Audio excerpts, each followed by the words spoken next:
like we'll start with some simple questions. What inspired you to launch your restaurant chain and location? How many restaurants there are? Yeah. Yeah. So we started 34 years ago in 34 years ago. Wow. 1991. Yeah. I've Huge been. legacy. Oh yeah. We Awesome. we Hurricane Andrew had just hit this area, which is one of the worst storms ever, Wow. and so we got an opportunity to open our own place. Myself and my partner, the other co-founder, James Ross. And yeah, we had saved up enough money to do it, and we took the plunge. We had been in the restaurant business together since we were 16 years old, and our locations that we were at were severely damaged by the storm. And so this gave us an opportunity to do something else, do something on our own. And so fast forwarding, we started franchising in 2016. We did a bunch of our own corporate locations. And so now existing, we've converted some of our corporate locations to franchise, longtime general managers that had been with us. We allowed them to become franchisees, set them up nicely. And so now we have 4 corporate stores and 8 franchises with 13, 14, 15, 16, 17, 18, either they already have a location and it's being built out or looking for a location. And plans on probably another 10 locations, either signing or opening within the next, let's say, 18 months. So we'll probably double our size. As far as, I've been in the food business forever, and we're in the Tex-Mex sector, so Taco Rico, and we love this kind of food and are passionate about it, and that's been the inspiration behind it. So I've been working on recipes for 34 years, so it's a lot of work that's gone in. Yeah, right. Well, I myself, I love Mexican food and uh, tacos as well. And well, I would love to, I would love to visit one of your restaurants and enjoy tacos. Absolutely. Yeah. So, tell me about the geography once again, please. So, are you mostly spread along Florida, across Florida, or Yeah. in So other? we started in Dade County, which is southernmost Florida, and we built out this area, and now we're expanding out from there. So we've maximized this area. We can't put any more in this area. Mhm. And so Houston, Texas is our first location outside of state of Florida, and we're moving up the coast. So we just opened in Port St. Lucie, which is more towards the central part of the coastline of Florida. And Cincinnati, Harrisburg, Pennsylvania, Atlanta, Charlotte, and Chicago are next on the agenda, next to openings. I see. So there are still like restaurants which people can visit and enjoy your meals, right? Or it's like delivery only. Oh no, we're an eat-in restaurant. We're Okay. casual, fast casual. So it's order at the counter, we bring it out. No waiters and waitresses, and we clean up, And yeah, probably 80% of our business is probably takeout. About 50% of it is third-party platform. The Ubers and the DoorDashes, or our own, ordering off our website. Catering is probably at least 50%, possibly even more. So like 50% from orders coming through delivery service, right? Yes, it depends on which location we're talking about. Some are more than others. We have stores that are upwards of 60% and probably down to 40%. So right about averaging about 50%. And the fee that they take, like I know that they take up to 30%, right? Those platforms eating like around 30% of the margin, no?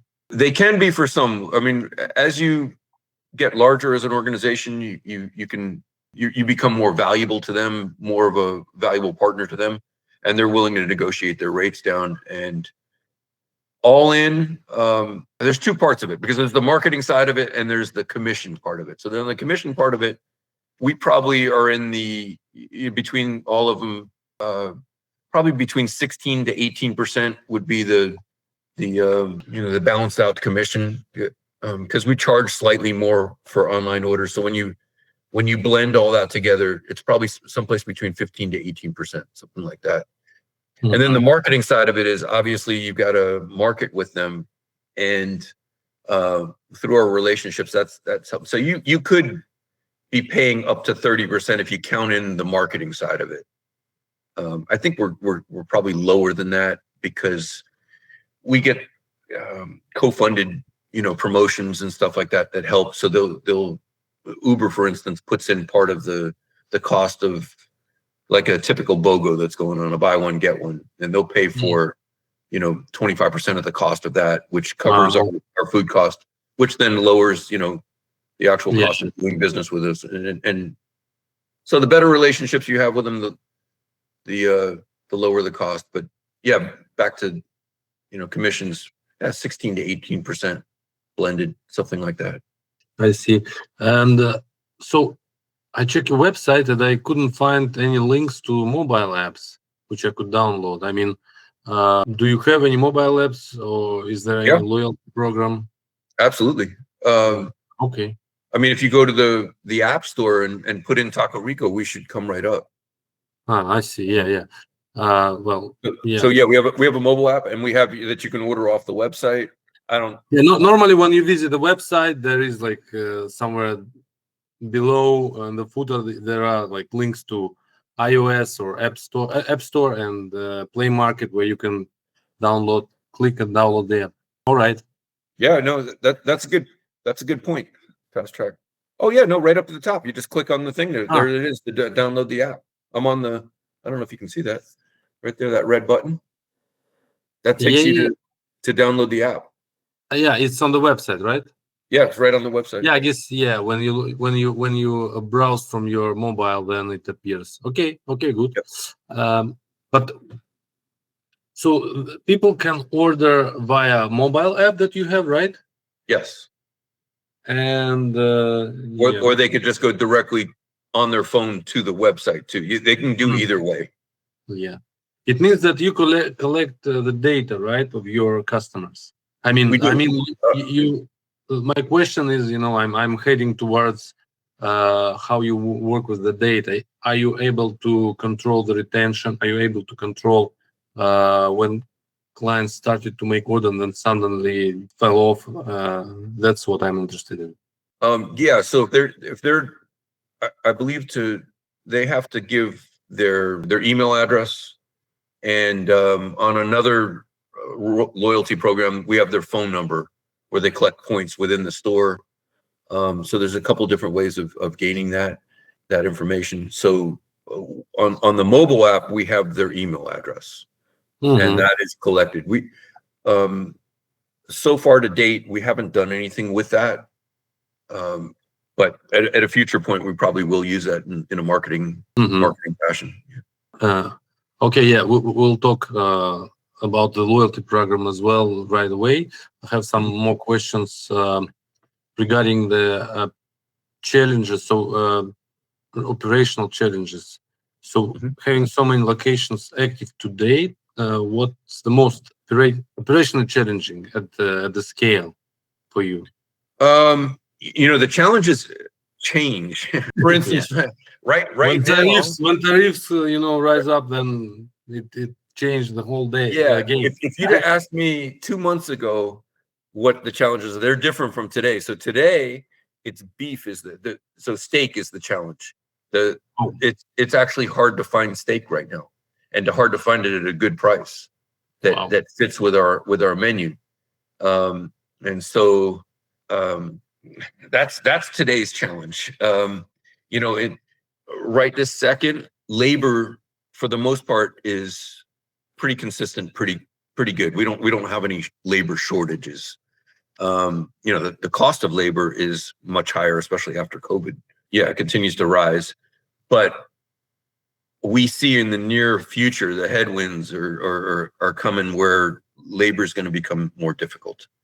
And just from the participation rate and from people being deported and temporary work visas going away and stuff from people that are trying to seek political asylum here and stuff like that. And so as deportations continue, that's going to hurt the labor market more and more.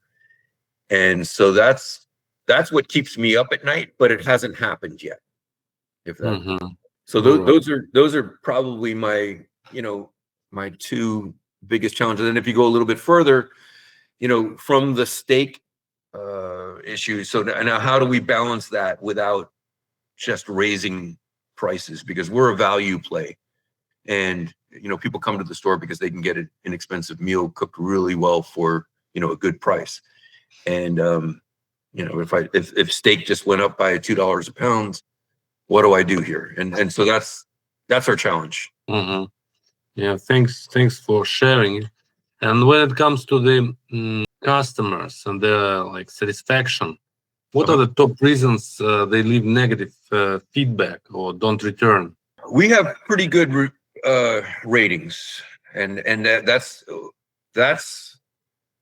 our part of our mantra going forward. We how you are keeping them that high? Yeah, we're ratings by cooking fresh and having really developed recipes that are better than everybody else is what I'd like to say. Do mistakes happen? Sure. And when the mistakes happen, that's how people want to lash out. They lash out with a 1-star review on Google because we screwed up their order somehow, or something was made incorrectly. And so you try to respond to those and get them their money back or replace it as best you can is kind of how you deal with that. Like I said, our ratings are pretty high, so it doesn't happen as much as others, and that's a good outcome. Yeah. I need to check the nearest flight ticket to Florida from Frankfurt. There you go.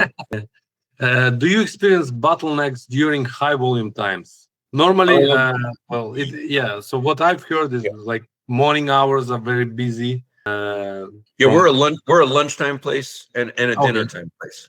So we don't do breakfast for the most part. We have one location that does do breakfast, but yes, there are bottlenecks and there's ways of dealing with it. And for the most part, when everybody jumps in and shifts it into fourth gear, we can usually take care of it. But there's ways to get around the bottlenecks by pausing the third-party platforms and stuff like that. It rarely happens, but that's your way out of that, to stop the online orders from coming in. Okay, so since you mentioned these third-party apps, the next question is that do errors or delays happen more often through third parties versus direct channels? We treat everybody the same and every ticket the same, whether it's in-house or not. Do they get pushed back a little bit and given priority for people that are right in front of you that are eating in the house? Maybe a little bit, yeah. But so I guess it could cause a little bit, but we try not to do that. In the most part, if a ticket comes in, no matter what it is, it's put into order and it's cooked in order and how it came in. But there might be a couple of instances where you take care of the people in front of you versus somebody who's not in front of you. Does that answer your question? Yeah, pretty well. Yeah. So regarding the loyalty program and retention, so this loyalty program that you have currently, how effective has it been at driving real repeat behavior? We actually have a few loyalty programs. One is in-house, so right on our POS when they come in, collecting points per how much dollars, and people love that, and that's very effective. The third-party platform apps have loyalty programs, same thing, and we do an incredible amount of business with them, so it must be working. I don't see directly, not that I can't see it, but there's only so much time in the day for checking this type of stuff, so I don't actually go and track it, how much is part of the loyalty program on the third-party apps, just in full disclosure. And then we do a rewards network where they use credit cards coming in and they get airlines points. And so that's another type of rewards rewards platform that we use. Hmm. That one we do see, and I think it works pretty good. People take advantage of it. Wow, great. Yeah. And what happens after first time guest visits? Are you sending any automated follow-ups to offer We them something? Well, first timers meaning like on third party platform apps, because you don't mean walk in business, right? You mean online Yeah, business. yeah, sure, yeah, of course. We have a first time where they get a percentage off, like for the first time order. So it might be 20. So for instance, on our ordering app, if they order for the first time, they get 20% off on the first order. And, and DoorDash offers a similar reward for that. Tracking after that, as far as I know, we're not doing anything with that, at least through the third party apps. And on our own ordering app, we're not doing anything specifically. Hmm. There is plans for the future of taking, moving into that with maybe in SMS text or whatever. But in this case, we only have their email, so it'd be pushing it through an email blast of some sort. Yeah. Right now it's not taking place. But that we know about that stuff, and we will take advantage of it in the future. It's like sending some offers or just thanking them for the visit. Yep. To keep them like on a short distance and always engaging with them. Yep. And make them come back and enjoy again. Yeah. Absolutely. Like I said, not currently, but Yeah. it's a good idea, and we've actually done that in the past on through other means. Mm-hmm. Okay. Yeah. So this could be a good point to explore on together potentially. And again, regarding the customers, loyalty users, do you know which users are most engaged versus inactive? Do you Definitely Yeah. the people that are coming into the restaurant are the ones that are using the loyalty program on our POS system are very engaged. I mean, they're popping in their phone number before we're even taking the order, and they want their points. And we appreciate that. And we salute that they've come in and treated us, as their favorite spot or, regular spot. Yeah, definitely. It's like the best reward I can guess. Yeah, absolutely. Yeah. And how do you currently measure and improve retention? The bank account, you know what I mean? I mean, when people come in, we know a lot of their names and stuff. So we're seeing the same people coming. So it's the friendliness of our locations that show that the people are coming back. We recognize the same people all day long, and we want that. We want to be, even though we have 12 locations, we want to be the mom and pop neighborhood restaurant, no matter how big we get. Okay. And so, and if sales go down, well, there's a problem. And if sales keep on going up, which is where we are right now, we're happy. Yeah. Well, sounds great. Many of the restaurant owners they tell that the most and the biggest challenge is always staff. To maintain high quality of service, you need to invest a lot of time into training of your staff to maintain culture. What can you tell about this? That's absolutely correct statement. We spend a lot of time training and coaching, and the restaurant business is tough because, for instance, we don't have an insurance program or a 401k plan or anything like that. So we try to make it up in other ways through, employee meals. We let them have it for free if they want to eat on one of their shifts, or other incentives like that. We do a great Christmas party, for instance, that they all look forward to. We kind of lay out the red carpet as best we can, and so that's the challenge, not being a big corporation that can offer all kinds of incentives. So try to do what you can and try to keep them. The longer the longer you can keep them, obviously the more valuable they are to you, and more efficient they are. And so we spend a lot of time concentrating on that and treating them respectfully and making them part of making them feel part of the family. I'm sure that they're definitely happy Yeah. working for in your restaurant chain. Okay, I have only one last question. Sure. If you had a magic wand and you Mhm. could use it only one time Mhm. for your business, what would you do? Created an unlimited stock of steaks? Magic wands. I'm Uh, sorry for that question. yeah. It Well, makes you thinking. you know, I want to open, these in most of the United States. So I would say, get them open in Atlanta and Charlotte and Cincinnati and Chicago, and have a, little empire in each. Don't forget about Germany, please. Yeah. I don't know about going out of the United States, so that's a difficulty, leaving the United States. Yeah. So that would be my magic wand, to have not just one in those cities, but a built out, family there of 10 locations in each place. I would love to see that, and gives us validity of how much time and effort we've put into our concept, and that people love it. So if it's expanding like that. Yeah, sure. Yeah. Great wish, great wish. Yeah. Okay, Leland, thanks for this short podcast interview. I had a real pleasure talking to you, and I feel, like your restaurant chain is I feel like at home. I haven't visited it so far, but you give me such a vibe, Oh, and thank it's you. really great. Yeah, That's what we go for. We go for. yeah, and I can imagine that you like translate your, I don't know, your feelings to your business, and people definitely feel the same way when they visit your one of your. So, as promised, I will put together the white paper and share it with you in the nearest days.